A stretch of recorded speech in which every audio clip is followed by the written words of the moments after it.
Alright guys, welcome back to another Master and Apprentice video and podcast. As you guys can tell from the title and thumbnail, or just title, we're going to be going over the Rebel Starfighters. The Rebel Navy, the Rebel Starfighter fleet consisted of lots of different variant ships, whereas like the Empire is pretty straightforward with the TIE Fighter line. The Rebels had a lot more unique ships to them, but they did have some mainline ships that they repeated in their fleet, and we're going to go over like the main ships they like to use a lot for their fleet. There's about 5 of them, and we're going to go over some details through all of them. Most of these we see plenty of times in the original trilogy, A New Hope, Empire Strikes Back, Return of the Jedi. We see a lot in the Rebel series and Rogue One. So if you guys have any other thoughts or questions, let us know down in the comments. There's probably something we're missing, but we're going to go over what we think is the 5 main ones. First up, we got the A-Wing, made by Kawat Systems Engineering. Crew size is just 1 pilot. It's armed with 2 laser cannons and concussion missiles. It's a highly maneuverable ship, introduced in 18 BBY. It really looks a lot like Ahsoka Tano's Jedi Starfighter, so if you want something to compare it to, it really looks like that. And it's kind of highly maneuverable like those Jedi Starfighters are. Used as part of Bail Organa's movement to inspire and promote a rebellion against the Empire and a security on Alderaan. So he had his personal security, and he had a set of these that he lost that went into the hands of the rebellion.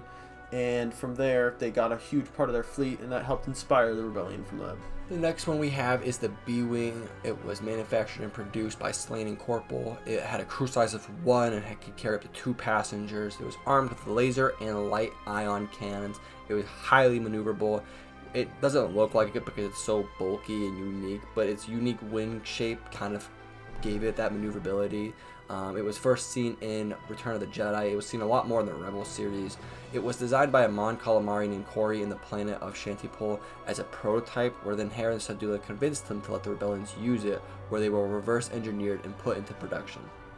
Next up, we have the U-Wing, made by Incom Corporation. Crew size is 2 pilots and 8 passengers.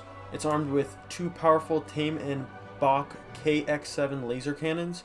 The first U-Wings were acquired by the Rebellion in 2 BBY when Bail Organa manipulated the Senate records of how many were produced and made some ships go lost on the record. So this many were produced, however many thousand, and then they knocked off that number and they were lost to the Rebellion. So Bail Organa, again, helping them out, get a huge amount of ships that they much needed to go up against the Empire. The next one is by far the most famous and popular, and that would be the X-Wing. It was manufactured and produced by Incom Corporation as well. It had a crew size of 1 pilot and it had an astromech pit. It was armed with 2 proton torpedoes, launchers, and 4 laser cannons. It was highly maneuverable. It had where it had the 2 wings and they could split, which would help with a boost of speed and maneuverability. It was modeled after the ARC 170 as we've seen in the Clone Wars. They're very similar. The ARC 170 had just the 2 wings, but then they would split. The X-Wing is very similar to that, just much smaller and a lot more maneuverable and faster, whereas the ARC 170 had a lot more firepower. It was intended to be a main starfighter for the Imperial Navy for its both highly fast speed, maneuverability, and firepower, but the Galactic Empire eventually changed its mind to the much more affordable cost TIE Fighter.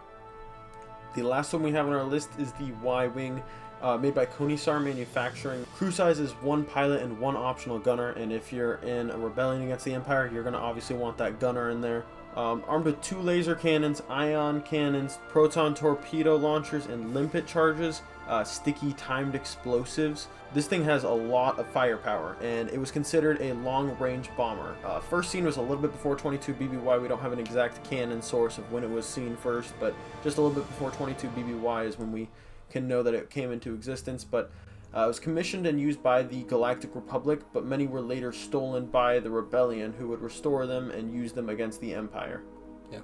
So there you guys have it. That's like the 5 main starfighters that we see the Rebel fleet use a lot. A lot of them came from the Galactic Republic era, as we saw, where they were stolen or lost and found. It just showed how desperate the Rebel fleet was to get their arms and hands on, effective starfighters. So let us know what you guys' favorite starfighter is down in the comments. Mine's probably the U-Wing. It's a much newer one. I think it was introduced in Rogue One, if I'm not mistaken. So that's probably my favorite. Let us know what your guys' favorite down in the comments is. With that, we hope you guys did enjoy this video. Don't forget to hit that like and subscribe. If you guys are listening on podcast, we appreciate it. Don't forget to hit that download and follow.